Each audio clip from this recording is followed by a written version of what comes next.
Hey everyone, James here again, and on today's episode of Music Biz, I need your help to save the music business. Now, you don't need me to tell you that the coronavirus has changed everything, from the way that we market music to the way that artists make money.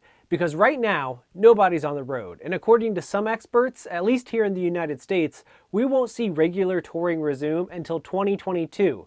That is a long time from right now. And I hate to break it to you, but not only are many of your favorite artists facing the possibility of having to break up and get real jobs, but many of your favorite venues may soon be gone as well. Now, I know that this has been said time and time again, including in other videos that we've made, but it bears repeating. If the coronavirus reaches the 6-month mark of this pandemic, which is September, just 6 weeks from right now, then 90% of the independently owned venues in the United States will most likely go out of business. And it's already starting to happen. Just this week, the Satellite in LA, an iconic venue around the world, announced that it would no longer be hosting shows even when coronavirus ends. And that is just the tip of the iceberg. All over North America, venues are starting to shutter, and more will be coming in the weeks ahead. September is where we draw a line in the sand and say that that's an avalanche that we will not be able to stop, but it's already happening.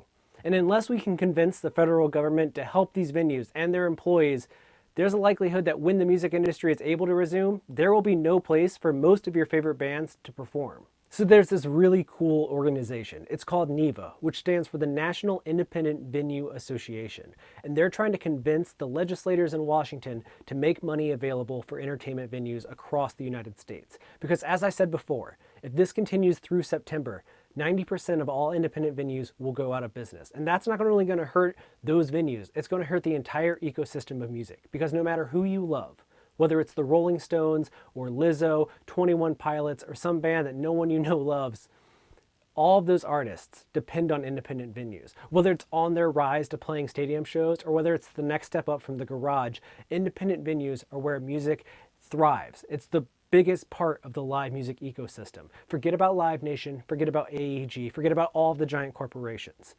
The tiny venues that are owned by people like you and I in the cities around America are where live music truly thrives. And without them, everything's going to be disrupted. The small bands are going to have nowhere to go in order to become a giant band, and all the mid-level bands are just going to fade into obscurity because money's already tight.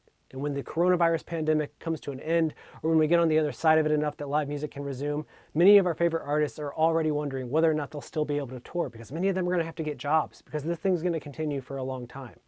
All we can do right now as fans is support our favorite artists and support the places where they play. And right now, independent venues need your help. So please take a moment and visit the NEVA website. It's right here at the bottom of the screen and it's in the description below. Go there, it takes 30 seconds or less, and you will add your name to a list of people demanding money from the federal government to help these venues stay open. And you won't be alone in those efforts. The biggest brands in the world are already signing this petition, including Amazon Music, Apple, and more. Spotify, all of them, all the big game, they're all involved here. So are the major labels. Everyone wants to see independent venues survive. And unless we all give out of our own pockets, it's not going to happen. So before we demand that every individual give $5 or $10, we're going to ask the federal government to help us out, because they should help us out. The American entertainment industry is a Goliath in the world. And in order for it to continue being a leader in all of the arts, it needs money, it needs help. And hopefully, if you and I do our parts, the federal government will listen and they will make money available to save these venues, because literally all of us are depending on it. And if you're looking for updates about what's going on with NEVA as well as the music industry as it relates to the coronavirus in general, then go ahead and click the subscribe button down below, because I'm going to be here every single week creating content on those very topics for you to enjoy. And if you've already done that and you've already signed the petition at NEVA's website, you have my sincerest thanks. And the only thing I have left to share with you is this: take care of yourself and your favorite venues, because you deserve it.